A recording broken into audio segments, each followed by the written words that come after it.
Dans le livre de 1 Jean chapitre 3. 1 Jean chapitre 3, c'est là où nous allons faire notre étude biblique. 1 Jean chapitre 3, versets 16 à 18. 1 Jean chapitre 3. 1 Jean chapitre 3. Versets 16 à 18, nous allons méditer sur ce passage de l'amour. Nous devons parler de l'amour aujourd'hui.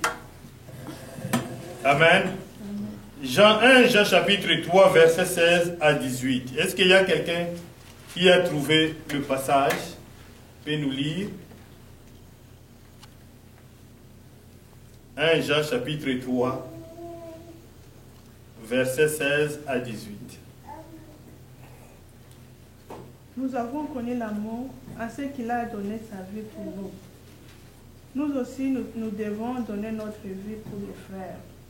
Si quelqu'un possède les biens du monde et que voyant son frère dans les besoins, il lui ferme ses entrailles, comment l'amour de Dieu demeure-t-il en lui?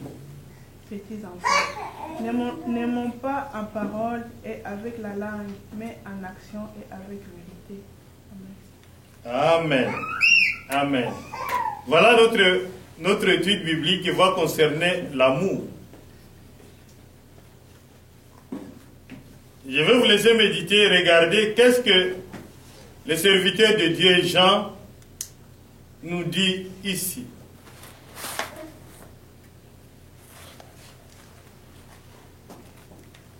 Il nous dit, nous avons connu l'amour, à ce qu'il a donné sa vie pour nous. Nous aussi, nous devons donner notre vie pour les frères. Si quelqu'un possède le bien du monde et que voyant son frère dans le besoin, il lui ferme ses entrailles, comment l'amour de Dieu demeure-t-il en lui? Petits enfants, n'aimons pas en parole et avec la langue, mais en action et avec vérité. Amen. Je ne sais pas, ici, il y a la profondeur, il y a la grandeur. Et si nous regardons de Genèse à l'Apocalypse, on nous parle de l'amour de Dieu. Et l'amour de Dieu dépasse notre attendement et notre compréhension. Et ici, le Seigneur veut que nous puissions parler de l'amour. Et il y a une question qui est posée à chacun de nous ici. Et cette question que nous devons répondre, que nous devons parler nous tous, de ce qui se passe. Le verset 17, c'est une question. Si quelqu'un possède les biens du monde et que son frère, dans le besoin, il lui ferme ses entrailles, comment l'amour de Dieu demeure-t-il en lui? Alors, je vous laisse. S'il y a quelqu'un qui peut parler. Et puis, chacun de nous connaît qu'il y a quelqu'un qui a accepté de mourir à notre place. C'est notre Seigneur Jésus-Christ. Et puis, on nous dit aussi que nous aussi, comme nous a aimés, nous devons donner notre vie aux frères et aux sœurs. Et la question que je vous pose, comment nous devons donner notre vie pour les frères? Comment nous aussi, en tant qu'enfants de Dieu, nous allons donner notre vie, nous, en tant qu'humains, comment devrions-nous donner notre vie aux frères et aux sœurs? Amen. Amen. Oui, frère. Je vais dire parce que hier soir à la maison, c'était ça notre discussion pour la table. Je me posais la question au moment de savoir est-ce que réellement on a saisi l'amour de Dieu? Parce que la Bible nous dit clairement que l'amour accomplit la loi. Donc, Paul lui-même va nous dire quelque part que si si on a tout, mais si on n'a pas l'amour, on n'est rien. En fait, c'est l'amour le plus important à saisir dans la parole, dans l'évangile même. Je pense que c'est l'amour le plus important à saisir. Que ça soit. Du coup, je crois que, bon, il y en a qui n'ont pas nécessairement qui ne savent peut-être pas lire, mais s'ils saisissent l'amour de Dieu, ils vont marcher dans la vérité. Et puis je me demandais, mais vraiment, c'est parce que dans le monde dans lequel on vit est terrible, parce qu'on est dans une mentalité capitaliste, le système est capitaliste, on vit dans ce système. Et qu'est-ce que ça fait? C'est qu'on est séparés, dans le sens que tu vis ta vie, tu as ta famille, et puis en fait, on te pousse à penser seulement à la survie de ta famille. Et tu es tellement, je ne sais pas si vous voyez un peu quelque chose, c'est comme si le système brise un peu le fait que les gens autour de toi sont aussi importants dans le fond. On est beaucoup plus centré sur nous, nos frères et sœurs, mais on ne voit pas l'autre aussi comme quelqu'un qu'on peut aussi aider. Et donc c'est un peu ça que j'en pensais, on parlait hier. C'est très important ce sujet, vraiment que Dieu soit béni pour ça. Et dans les temps difficiles dans lesquels nous sommes présentement, on voit les gens aller de plus en plus vers la perdition. Des messages comme les lesbiennes, les homosexuels qui vont avoir des droits, et puis le pays en entier qui est là en train de marcher derrière ces choses, c'est terrible. On voit que les gens marchent tranquillement vers l'enfer. Et c'est nous qui avons eu la lumière qui devons aller vers ces gens-là avec amour pour justement leur dire non. Non, non, non, non. C'est comme si on voit un géant qui est en train de marcher. Donc le géant, c'est en fait parce que je vois un peu comme une image où il y a l'église et il y a le monde. Et le monde, c'est un peu comme Goliath. Et il y a le petit qui est David et il essaie de se mettre là devant le géant pour lui dire non, ne va pas vers là. C'est pas ça le chemin. Mais on sait très bien que les gens étaient tellement gros qu'on peut laisser notre peau. Mais il faut quand même, par amour, se mettre devant ce géant et lui dire non, n'allez pas vers là, c'est pas ça le chemin. Mais sur tous ces gens à qui on va dire non, non, non, un petit non, on va comprendre notre message. Et puis on va avoir beaucoup de gens qui vont nous insulter, ils ne vont même pas comprendre qu'est-ce qu'on a à dire, mais c'est l'amour qui nous pousse, qui vont réellement. Si on n'a pas l'amour, on n'aura pas la force nécessaire pour accepter que les gens nous insultent, que les gens nous disent non, que les gens ne nous comprennent même pas.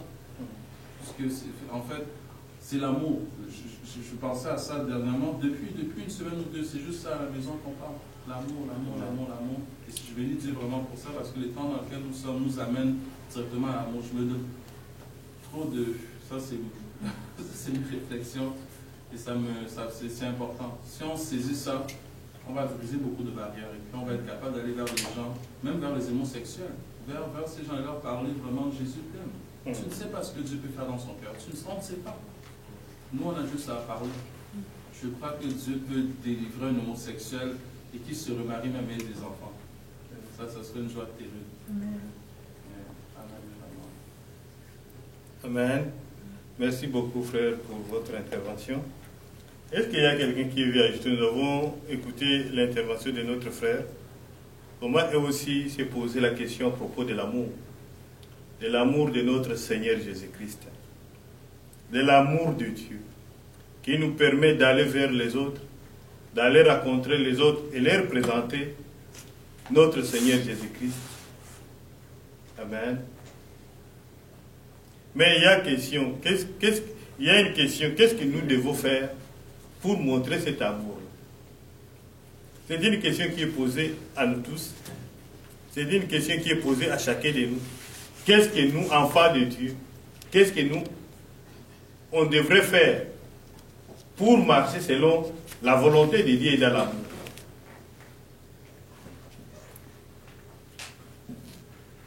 Mais qu'est-ce que notre Père nous demande? Aime ton prochain comme toi-même. Aime ton prochain comme toi-même. Le Seigneur nous demande d'aimer notre prochain comme toi-même.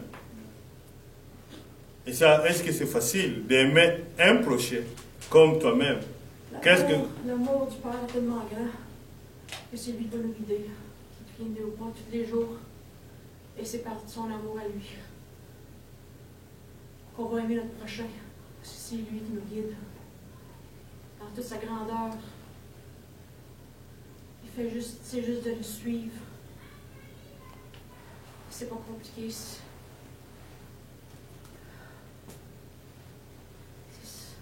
Notre C'est Seigneur tout ce nous... que le Père nous demande. Amen. Alléluia. Amen. Le Seigneur nous demande d'aimer notre prochain comme toi-même. Et c'est là, c'est le Père qui le fait. Mais si nous regardons ici, les 3 versets que nous venons de lire, il y a quelque chose de grand là-bas. Si nous regardons le verset 18, si on essaie de méditer sur le verset 18, tout le verset, veut dire, le serviteur de Dieu Jean, il a mis chaque mot à sa place. Il dit, petits enfants, n'aimez pas en parole et avec la langue, mais en action et en vérité. Et si nous regardons aujourd'hui, nous vivons dans un monde, comme notre frère Stéphane l'a souligné, nous vivons dans un système qui est capitaliste. Et dans le système capitaliste, on utilise la langue, on parle seulement. Mais en réalité, à l'intérieur de nous, il n'y a rien. Est-ce que c'est ça, l'enfant de Dieu? Et vous allez voir, et ça, beaucoup de croyants, beaucoup qui se disent croyants ou chrétiens, ils le font. Ils parlent que j'aime sur la langue, mais en action, mais à l'intérieur d'abord. Parce que pour sortir, pour se manifester dehors, ça doit d'abord commencer à l'intérieur. Mais à l'intérieur, il n'y a rien. Mais à la langue seulement, pour parler, pour prononcer, j'aime, je peux faire ceci. Mais c'est au niveau des lèvres. Mais à l'intérieur, il n'y a rien. Est-ce que c'est ce que le Seigneur nous demande?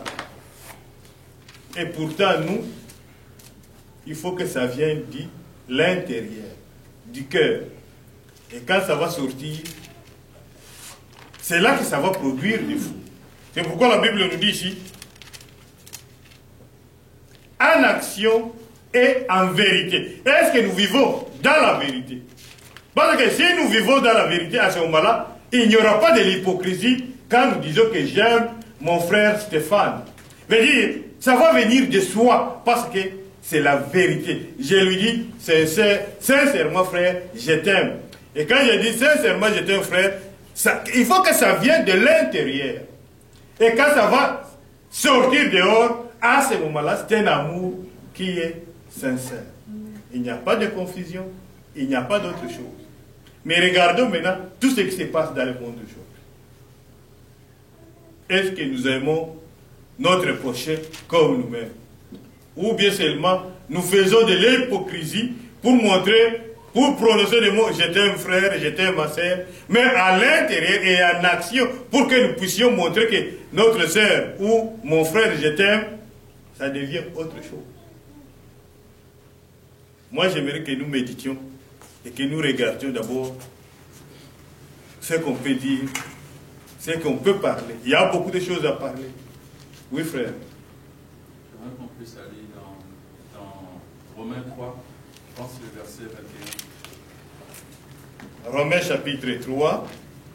Tu m'as permis de méditer un peu là-dessus, donc je me pose cette question-là également.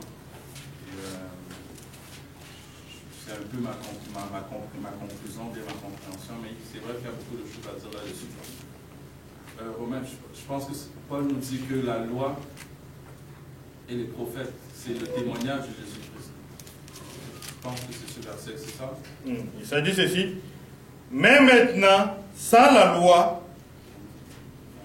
est manifeste la justice de Dieu, à laquelle rend témoignage la loi et les prophètes. Amen. Et puis on sait que la justice, Jésus-Christ est notre justice. Et il dit que la justice, c'est la loi et les prophètes. Donc on sait aussi que Christ, c'est la loi et les prophètes. Il va le dire que les prophètes rendaient témoignage de moi.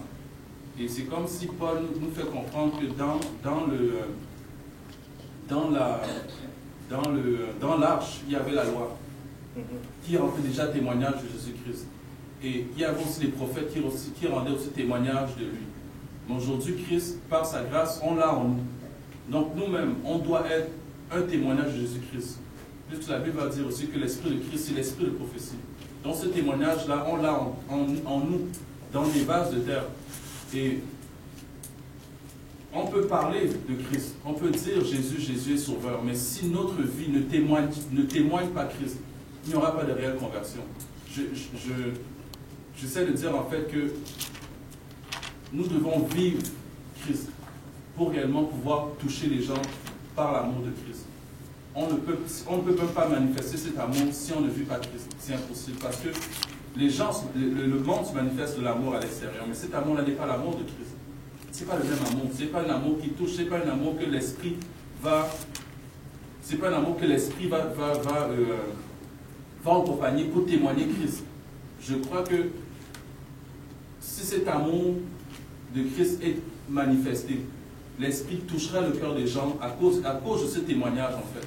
Parce que le témoignage, c'est l'esprit. Et si on manifeste cet amour, l'esprit aussi est manifesté. Et on sait que c'est l'esprit qui touche le cœur des gens. On sait que c'est l'esprit qui touche le cœur des gens. Et je bénis Dieu parce que moi et Stéphanie, on est au Château-Cartier. Et on a pu par la grâce de Dieu témoigner, expérimenter quelque chose qui m'a vraiment choqué. Une maman au travail qui est musulmane et qui nous demande d'inviter son mari aux études bibliques qu'on fait le mercredi. Amen. Et Stéphanie, elle parlait de ça aussi à Stéphanie. Et Stéphanie lui a dit non, mais toi aussi tu devrais venir. Et je pense qu'elle a accepté, Stéphanie, de venir également. Oui. Pourtant, moi quand je parle au travail avec lui, donc, elle me parle toujours de Mahomet. Ouais. Moi je parle toujours Jésus. Mais moi je le fais pour le faire, parce qu'il faut le faire. Je ne me casse pas ma tête, je me dis bon, en ne sachant pas réellement qu'est-ce que ça pouvait faire. Elle m'appelle maintenant, elle me dit bon, j'aimerais que mon mari vienne avec vous. Et je l'ai encouragé à prier. Tout au téléphone, j'étais surpris, mais je dis bon, ok, prie pour ton mari et tout et tout. Après je me suis dit mais Seigneur, mais qu'est-ce qui s'est passé? Puis là, j'essaie de comprendre. Je dis, waouh, il y a eu plusieurs fois où on lui a manifesté de l'amour, où il avait des difficultés, puis tous ensemble, l'équipe au Château-Cartier, Stéphanie, moi et d'autres personnes, on essayait de lui arranger. Tu te souviens de cette madame? Tu connais cette madame? Oui, c'est elle, oui.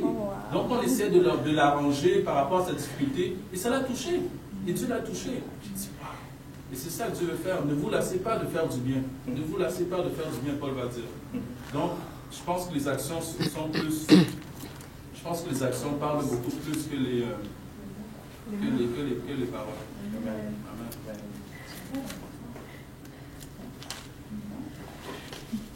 Amen. Merci beaucoup, frère. C'est pour cela, la parole de Dieu nous dit ici dans le livre des Jean, en parole et en vérité. Si nous devons manifester l'amour, notre amour doit être en parole et en vérité. Regardons dans le livre des Romains, nous allons lire un peu Romains.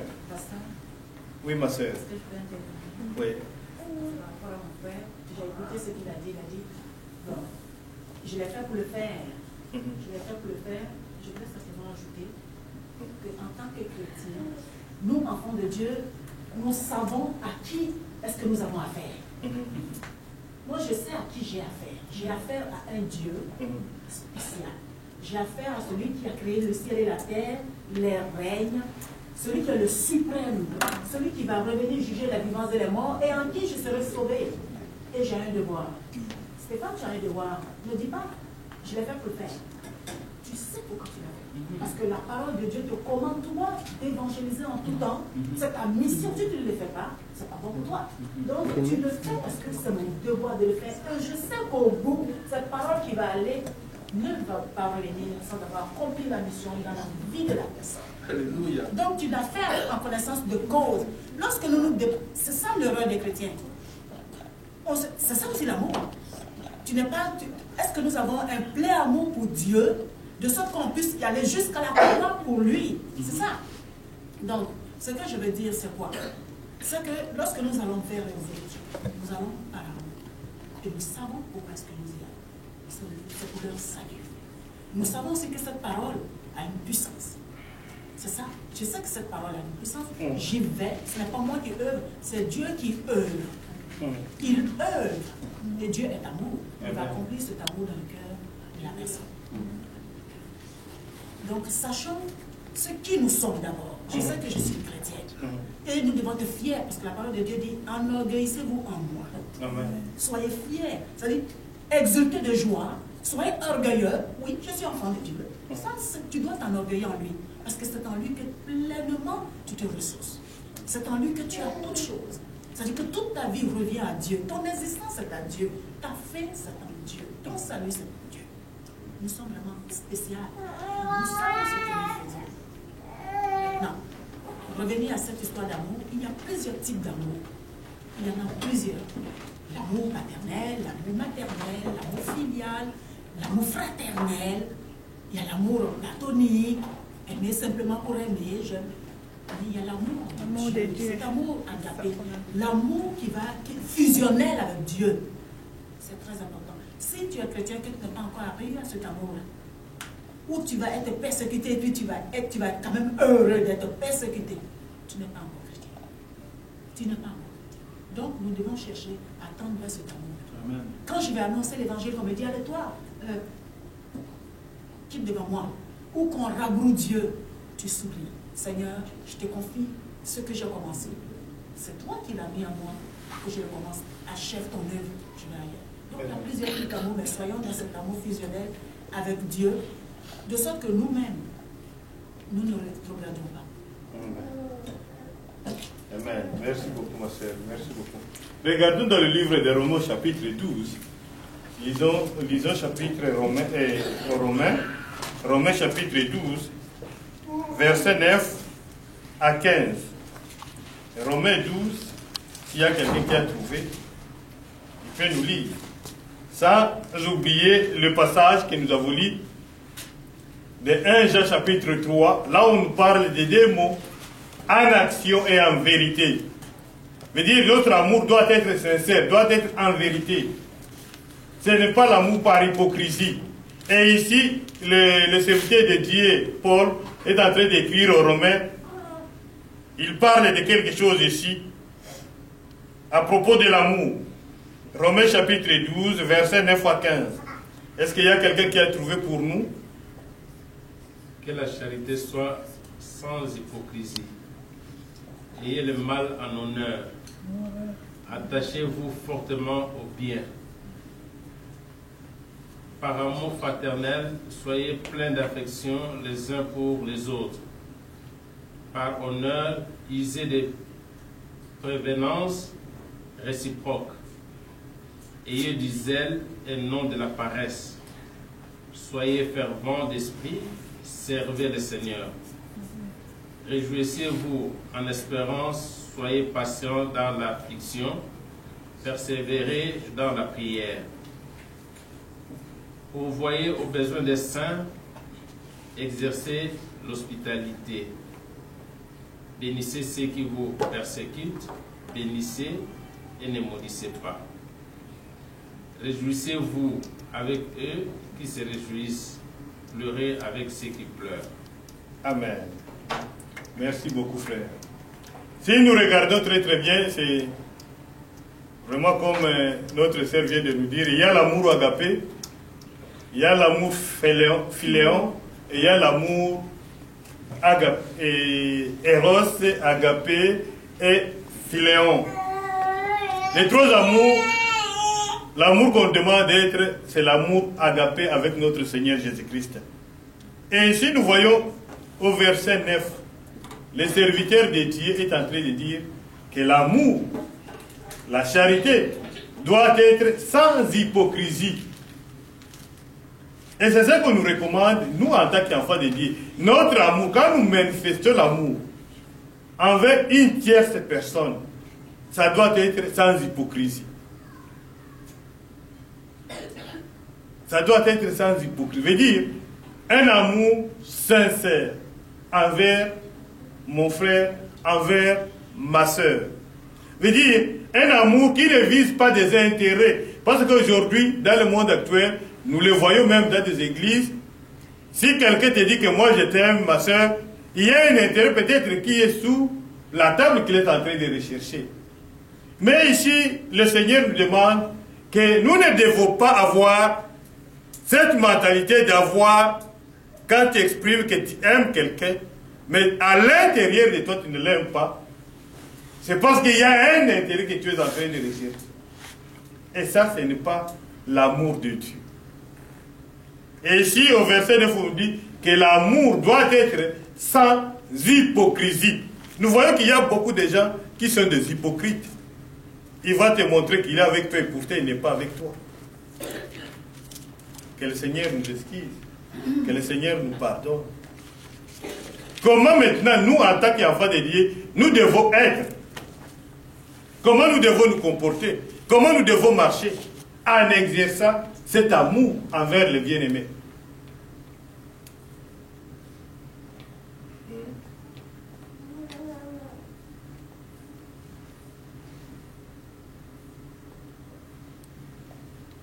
Ma sœur Sonia, tu veux parler? Non. Oh, merci.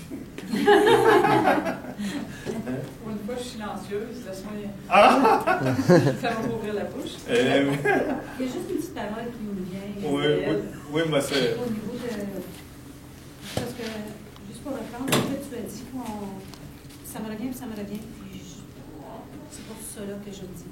Lorsqu'on dit s'enorgueillir en lui, en notre Père, je dirais plutôt se réjouir en lui.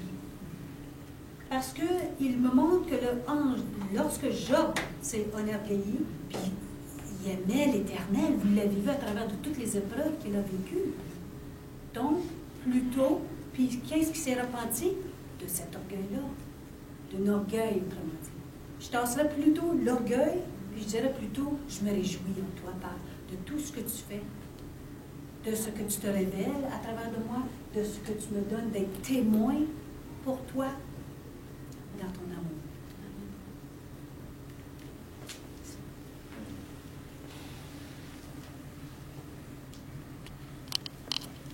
Amen. Est-ce que nous voyons, on peut regarder au verset 14.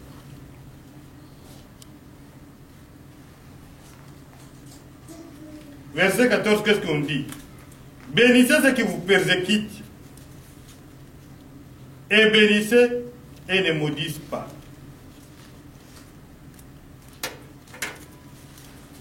Comment vous comprenez ce passage ici? Ou le verset ici? On demande de bénir ceux qui nous persécutent. Bénissez et ne maudissent pas. Comment vous comprenez ça? Nous sommes les enfants de Dieu. Si vous regardez en haut là-bas, on parle des afflictions, des problèmes que nous allons connaître. Mais nous avons l'amour envers ces gens-là. Et on nous a déjà dit que l'amour ne doit pas avoir des hypocrisies. Maintenant, comment nous allons nous comporter? Comment nous allons marcher? Et pourtant, un peu partout, il y a des barrières, il y a des problèmes, il y a les gens qui ne nous aiment pas. Mais on dit, bénissez ceux qui vous médisent, qui vous persécutent. Qu'est-ce que nous allons faire? En tant qu'enfants de Dieu, nous sommes des croyants. Il y a les gens qui sont là, qui nous regardent, qui font peut-être des choses qui ne plaisent pas à notre Seigneur. Comment vous vous trouvez?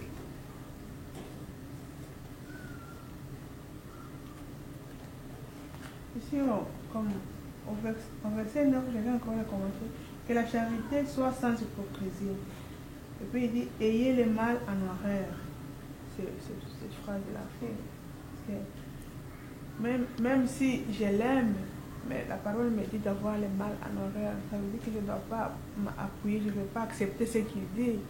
Si je t'aime, je dois te dire la vérité. Je te dis que ce que tu fais, ce n'est pas bon. Parfois, quand on dit la vérité, cette vérité-là, elle dit, oh, toi, tu n'as pas l'amour, tu vois, on te rejette, mais ici, on nous dit vraiment d'avoir le mal en horreur, surtout avec tout ce qui se passe aujourd'hui.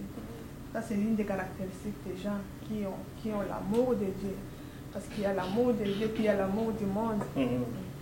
Jésus, quand il est venu sur la terre, il est venu, c'est l'amour de Dieu, c'est cet amour-là qui s'est manifesté de Dieu qui l'a amené ici. Lui étant ici, il était plein d'amour. Mais malgré ça, il était sévère avec les pharisiens, avec les sadducéens. Il les disait vraiment comme ça, vous les hypocrites, mais en même temps, il les aimait.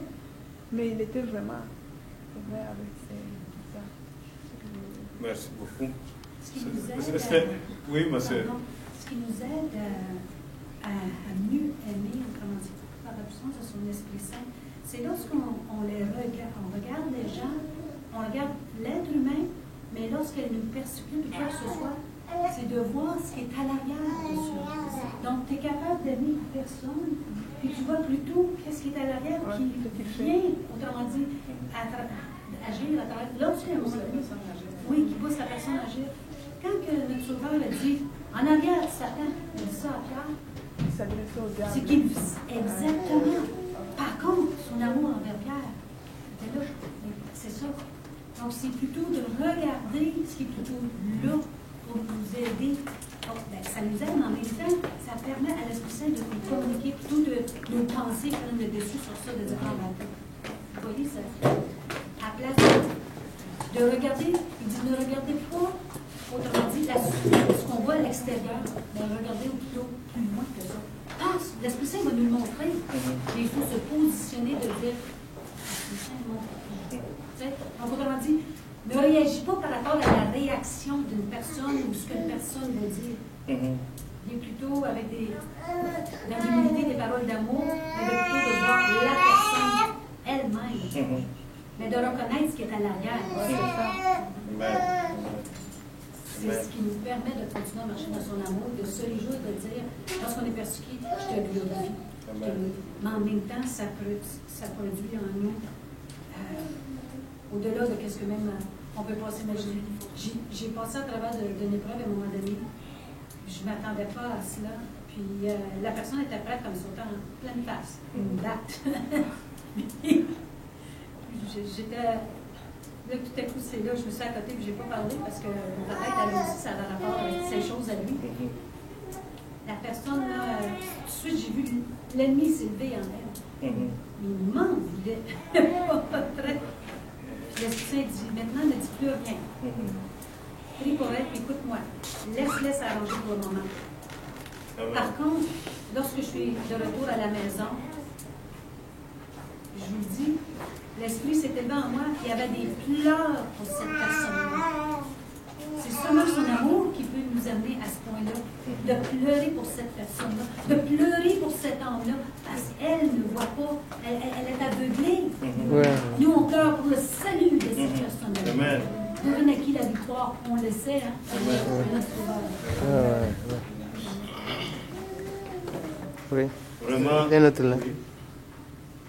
Ok, le verset 14 dit, bénissez ceux qui vous persécutent, bénissez et ne maudissez pas. Nous sommes des humains, d'une part. Nous sommes différents l'un de l'autre. Dans nos milieux de travail, dans nos maisons, nous sommes tous différents. Nous pouvons tous sortir ici d'un même papa, d'une même maman, mais nous sommes différents. Dans cette différence-là, si on n'arrive pas à comprendre que celui-là est moi, celui-là est un humain d'abord comme moi, nous tous en tant que fils de Dieu, et que Jésus a accepté de mourir sur la croix pour nous, en tant que fils de Dieu, dans le chapitre, mes références sur le chapitre 14, je ne peux comprendre que ne rendez pas le mal pour le mal. Il faut comprendre que la différence existe et nous devons partir sur cette base-là de dire que pardonnez et ne rendez pas le mal pour le mal. Voilà tout ce que je peux prendre pour dire aux enfants, par exemple, celle qui est là, qui n'a même pas la même compréhension de moi, en tant qu'universitaire, en tant que celui qui est là-bas, de dire dans des termes simples, ne rendez pas le mal pour le mal. Amen. Amen. Mais il y a une réponse qu'on nous a donnée ici, vraiment. Parce qu'aujourd'hui, si nous regardons dans beaucoup de classes, quand il dit à une personne la vérité, il est en train de faire, par exemple, quelque chose de mauvais. Si tu lui reproches, tu lui dis, mon frère, ma soeur, ce que tu fais, ce n'est pas bon devant le Seigneur. Il te prend comme toi, tu es devenu mauvais. Et pourtant, c'est cet amour qui est en toi, qui t'anime de lui parler. Parce que si nous regardons verset 9, que nous devons avoir le mal en horreur. Tu vois? Et avoir le mal veut dire être contre, tu aimes la personne, mais tu es contre les actions. Hein? Et les actions qu'il est en train de poser, à ce moment-là, tu dois lui parler avec amour mon frère, ma soeur, regarde, ce n'est pas bien, en tant qu'enfant de Dieu. À ce moment-là, tu es en train de... Parce que tu as le souci que notre frère puisse aller ailleurs et abandonner le vrai chemin de notre Seigneur. Mais qu'est-ce que nous constatons comme la sœur l'a dit? Vous allez voir, ah, toi tu n'as pas l'amour, comment tu peux dire ça, et ainsi de suite. Non, nous devons parler ouvertement, dire à notre frère que ce que tu es en train de faire, ce n'est pas bien. Que ce n'est pas bien. C'est ça l'amour. C'est ça dire que j'aime quelqu'un. C'est pourquoi on nous dit ici, nous allons le faire en vérité. Mais dire, pour dire que j'aime quelqu'un, tu vois quelqu'un qui est en train de s'enfoncer dans un trou et tu ne lui dis pas, en tout cas, ça, ce n'est pas l'amour. Mais celui qui aime quelqu'un va lui dire non, ce que tu fais, mon frère, ma soeur, ce n'est pas bien. Amen. Oui, frère Stéphane. Oui, j'avais une question pour Papa Valentin. Vous n'êtes pas musulman? Moi? Oui. Musulman? Oui. Non, je le regarde de loin, je me frère. Ok, d'accord. Non, c'est pas une question, je pensais. Ah non, c'est bon, là c'est clair, je sais maintenant que vous n'êtes pas musulman. C'est vrai.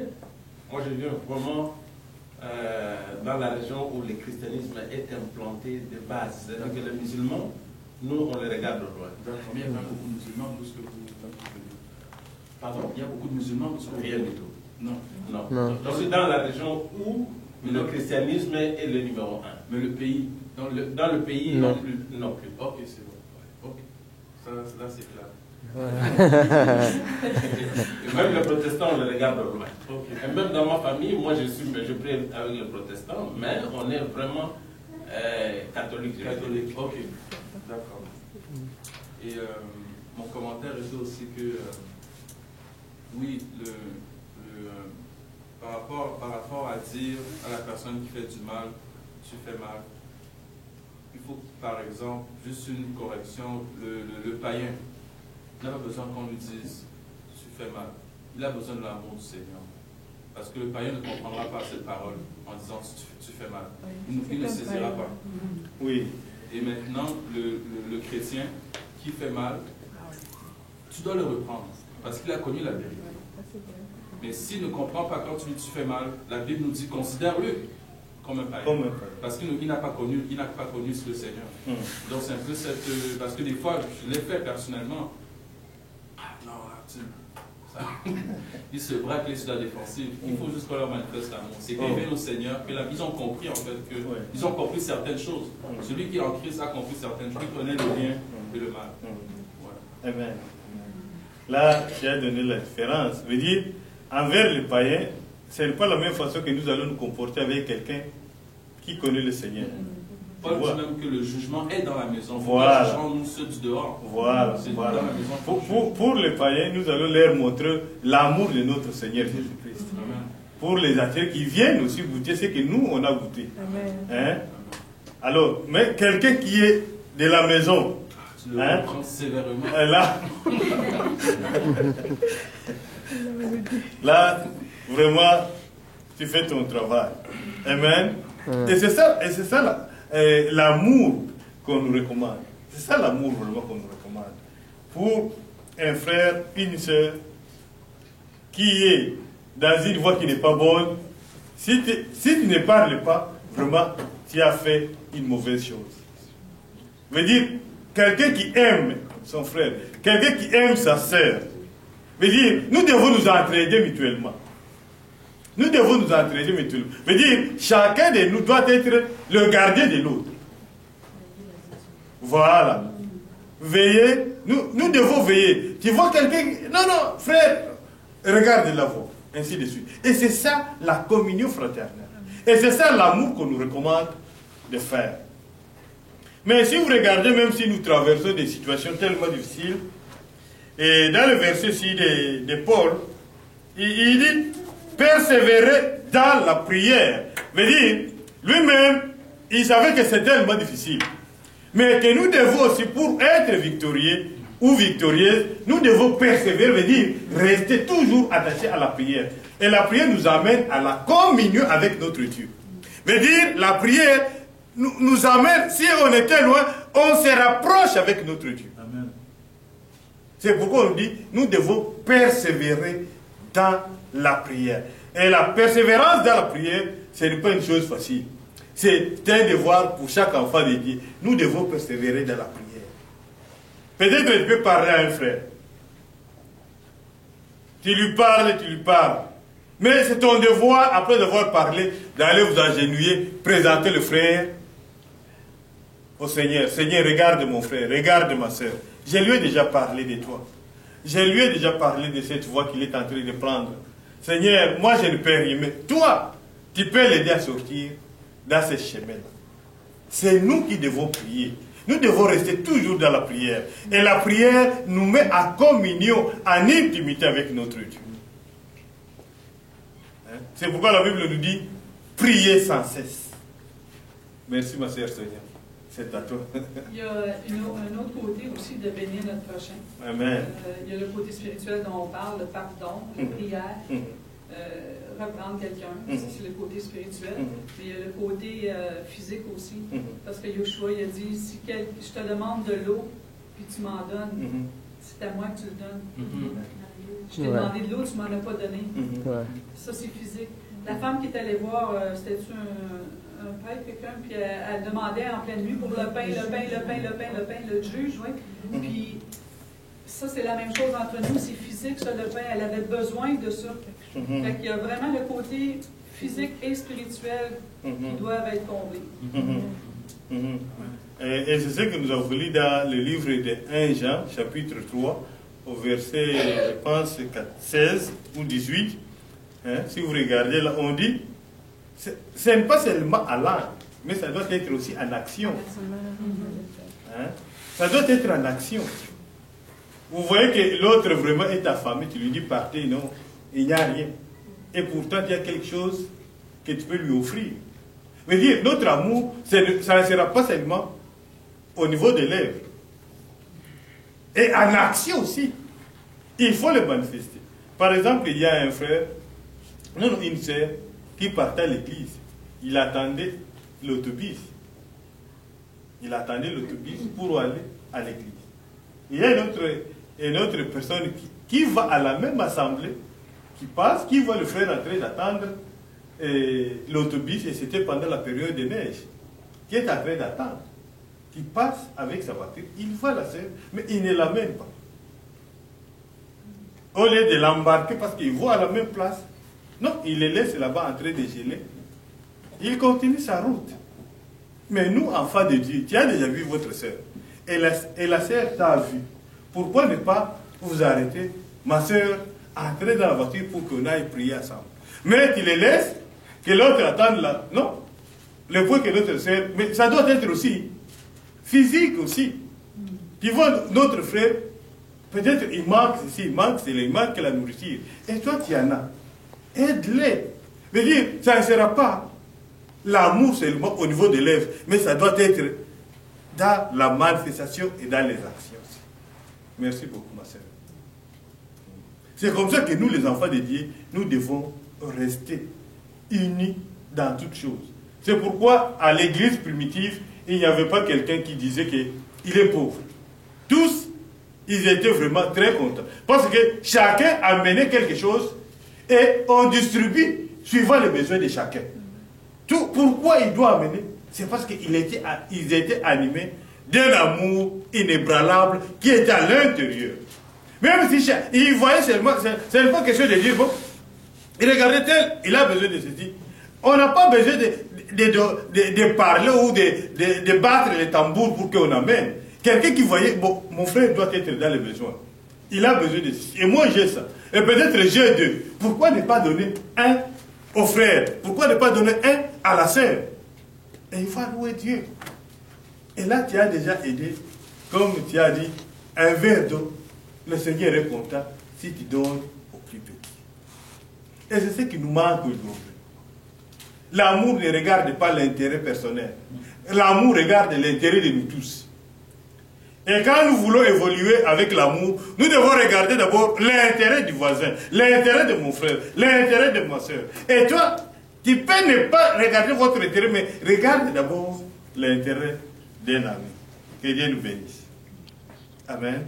Est-ce qu'il y a quelqu'un qui a quelque chose à ajouter? Regardons dans Jacques, Jacques chapitre 2 versets 16 à 17. Jacques chapitre 2 versets 16 à 17.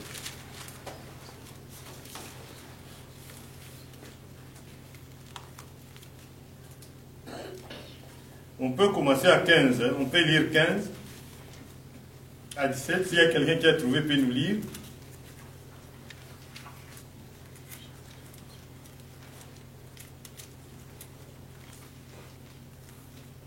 Si un frère ou une sœur sont nus et manquent de la nourriture de chaque jour, et que l'un d'entre vous leur dise, allez en paix, chauffez-vous et vous rassasiez, et que vous ne leur donniez pas ce qui est nécessaire au corps, à quoi cela sert-il?